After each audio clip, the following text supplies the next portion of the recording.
রমজানের পবিত্র মাস চলছিল। চারদিকে ইবাদতের এক পবিত্র পরিবেশ বিরাজ করছিল। মানুষ রোজা রেখে মহান আল্লাহর সন্তুষ্টির জন্য দোয়া করছিল। সেই সময়ে একটি ছোট ছেলে, যার নাম আমির, সে প্রথমবারের মতো রোজা রাখার ইচ্ছা প্রকাশ করল। আমির মাত্র 7 বছর বয়সী, তবে তার হৃদয় ছিল বিশুদ্ধ।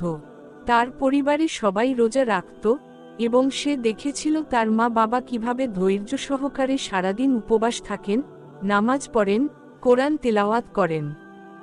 একদিন আমির তার মায়ের কাছে গিয়ে বলল, মা, আমি কাল রোজা রাখব, আমি কি পারব? তার মা স্নেহভরে ছেলেকে বুকে জড়িয়ে ধরে বললেন, আমির, তুমি এখনো ছোট, তুমি কি সারাদিন না খেয়ে থাকতে পারবে? ছোট্ট আমির জিদ করল, হ্যাঁ মা, আমি পারব, আমি তো আল্লাহকে অনেক ভালোবাসি। তার মা মৃদু হেসে বললেন, আচ্ছা, তবে তোমাকে সাহরিতে উঠতে হবে, আমরা সবাই একসঙ্গে খাব। সেদিন খুব ভোরে আমির উঠে গেল। তার বাবা মা এবং বড় ভাইয়ের সঙ্গে সাহরি খেল। মা তাকে হালকা কিছু খাবার দিলেন যাতে সে বেশি কষ্ট না পায়।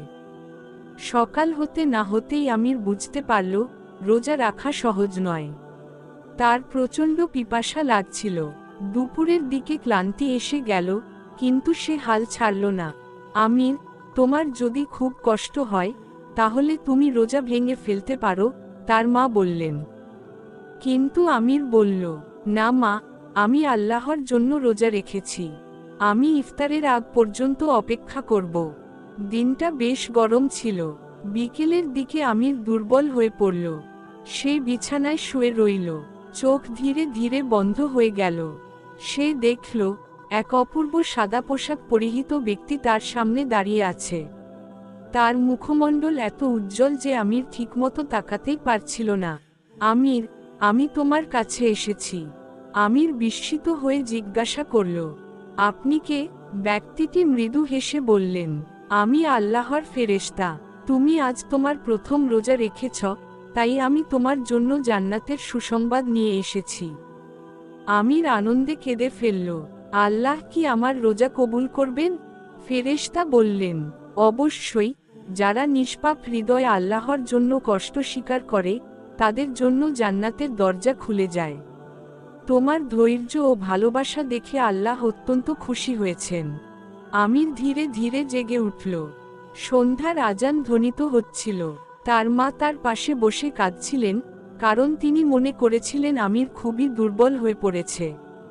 কিন্তু আমির মুচকি হেসে বলল, মা, আমি আমার রোজা পূর্ণ করেছি, আমি জানি আল্লাহ খুশি হয়েছেন। তারপর সে প্রথমবারের মতো খেজুর খেয়ে ইফতার করল। তার চোখে ছিল আনন্দের অশ্রু, কারণ সে জানত যে ফেরেশতা তাকে জান্নাতের সুসংবাদ দিয়ে গেছে। আমিরের এই ছোট্ট অথচ বিশাল ত্যাগ আমাদের শিক্ষা দেয় যে, নিষ্পাপ হৃদয়ে আল্লাহর সন্তুষ্টির জন্য কষ্ট স্বীকার করলে, আল্লাহ তার অসীম রহমত দিয়ে আমাদের পুরস্কৃত করেন। রমজানের শিক্ষাই হল ধৈর্য, আত্মনিয়ন্ত্রণ এবং আল্লাহর প্রতি ভালোবাসা। ছোট্ট আমির তার প্রথম রোজার মাধ্যমে এই শিক্ষাগুলো অর্জন করেছিল।